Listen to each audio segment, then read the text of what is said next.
No vídeo de hoje eu vou mostrar para você como eu montaria uma carteira com 50 mil reais hoje. Nos últimos meses eu já montei diversas carteiras para investidores que têm desde 10 mil reais até mais de 1 milhão de reais. E no vídeo de hoje eu vou mostrar para vocês como que eu faço isso, como vocês podem fazer isso para a carteira de investimentos de vocês. Eu sou Rodrigo, economista e consultor de investimentos da Genai Capital, e se você ainda não se inscreveu no canal, se inscreva no canal batendo no sininho e me conta aqui embaixo como que você dividiria uma carteira de 50 mil reais hoje. Bora lá pro vídeo de hoje sem enrolação. Mas antes da gente falar sobre a nossa carteira, vamos falar sobre o cenário no Brasil e no mundo para a gente entender aonde que a gente está pisando. No mundo a gente sabe que está um completo caos depois de Donald Trump ter anunciado no dia 2 de abril as suas tarifas recíprocas. Claro que agora essas tarifas estão pausadas por 90 dias e a grande guerra está ali entre Estados Unidos e China, mas tudo isso traz muita incerteza para os mercados. Então as bolsas lá fora já caíram muito, está todo mundo meio que esperando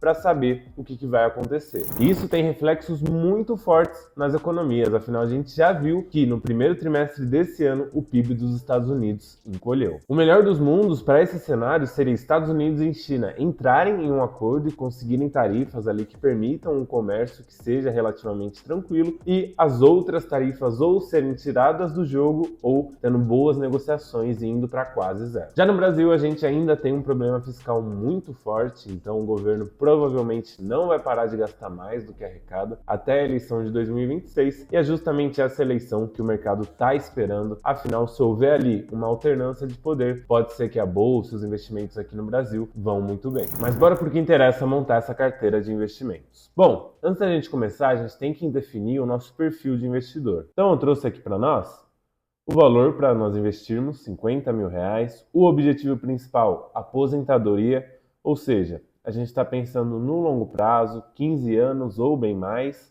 E por fim, o nosso perfil de risco aqui dessa carteira vai ser uma carteira mais conservadora, ou seja, uma carteira de alguém que gosta de correr menos risco, mas também gosta de ter uma rentabilidade interessante. Vamos lá então, finalmente, para a nossa carteira. Como eu dividiria uma carteira de 50 mil reais? Bom, vamos lá. A primeira fatia seria destinada à renda fixa pós-fixada. Então eu alocaria 35% desses 50 mil reais, 17.500, em renda fixa pós-fixado. E o que é isso? São aqueles CDBs que pagam 110, 105% do CDI, ou o Tesouro Selic, ou até alguns fundos de investimento pós-fixados que rendem um pouco ali a mais do CDI. Eu colocaria 35% da carteira nesse tipo de ativo. Primeiro, para a gente ter ali uma reserva de oportunidade e também para a gente se aproveitar dessa Selic que deve continuar alta, tanto em 2025 quanto em 2026. Afinal, os títulos de renda fixa pós-fixado seguem a Selic ou o CDI, que segue a Selic de muito perto. A segunda fatia da carteira iria para a renda fixa, só que dessa vez a pré-fixada. Então aqui a gente está falando de uma renda fixa que a gente tem a taxa travada ali no momento da compra. Então a gente sabe que anualmente vai render 14, 14,5%, e aí a gente trava essas taxas. Eu coloco 5% da carteira porque esse tipo de renda fixa apresenta alguns riscos. Então, se a gente tiver algum descontrole inflacionário que vai se refletir no IPCA, nosso indicador oficial de inflação, as suas taxas reais, o seu ganho real, o seu ganho de poder de compra, ele diminui. Afinal, a inflação aumentou e a sua taxa está travada aqui. Então, o seu poder de compra, que é a diferença entre a inflação e o seu rendimento, acaba diminuindo, ficando pressionado. Por isso, eu coloquei um percentual menor, porque renda fixa pré-fixada, nesse momento atual, eu vejo com um pouco mais de risco. Vamos agora para a terceira fatia da nossa alocação, renda fixa de inflação. Então aqui a gente tem o famoso IPCA+.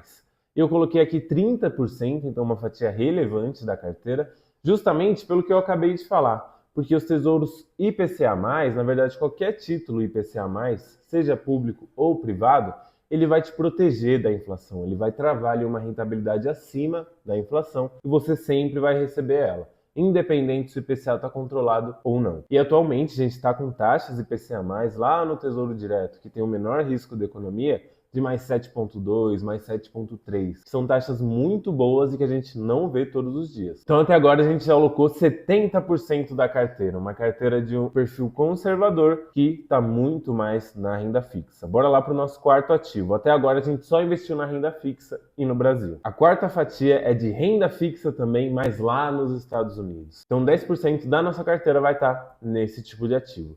Então aqui a gente pode estar investindo em, por exemplo, ETFs que seguem a renda fixa e te pagam ali dividendos mensalmente, ou até em corporate bonds, por exemplo, títulos de empresas, seja dos Estados Unidos, seja de outros países, que pagam ali alguma rentabilidade. E é legal a gente ter renda fixa em dólar por proteção mesmo. Então a gente pode pensar assim, se eu comprar um ETF de renda fixa que vai me render 5% ao ano de dividendos, eu basicamente estou comprando ali dólar mais 5%.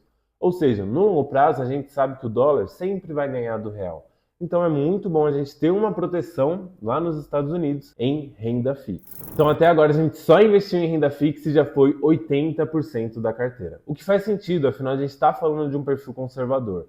Então a gente usa o princípio de Pareto, 80% está ali na renda fixa, bem seguro, e os outros 20% agora sim a gente vai distribuir entre a renda variável, buscando uma rentabilidade maior, mas claro, correndo mais risco também. O nosso quinto tipo de ativo vai ser ações previdenciárias no Brasil. Então aqui eu coloquei 6% da carteira em ações previdenciárias aqui no país, cerca de R$ 3.000. E por que eu fiz isso? Porque eu vejo que, embora a nossa bolsa já tenha subido bastante nos últimos dias, ela ainda tem bastante espaço para subir, tem boas empresas ali dentro, e como a gente está falando de um perfil conservador, eu escolho ações previdenciárias, ações de dividendos, ou seja, são ações que não têm um potencial tão grande de duplicarem ou triplicarem de valor nos próximos anos, mas sim elas trazem estabilidade, perenidade e defesa para a nossa carteira.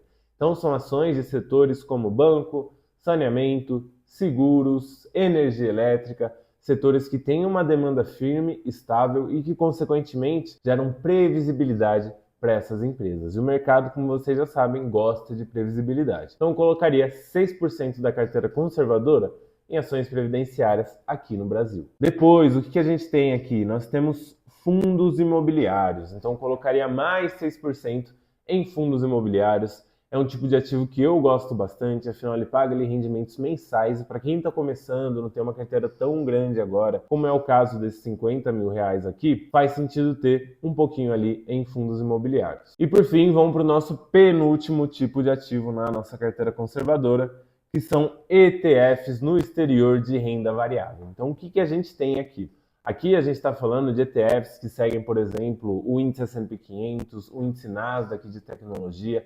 Então são ETFs que vão ter ali centenas, dezenas de empresas dentro deles, e com esse ativo você consegue diversificar a sua carteira e também não ter que ficar fazendo stock picking lá fora, não ter que escolher empresa por empresa. Aqui você escolhe um ETF, ele já vai estar diversificado e vai ter a empresa vencedora dos próximos anos dentro dele. E por fim, o nosso último tipo de ativo, eu colocaria 1% em ativos alternativos. O que a gente está falando aqui? Basicamente criptomoedas. Tem gente que considera como alternativo commodities, então investir no ETF de petróleo, por exemplo, estaria aqui.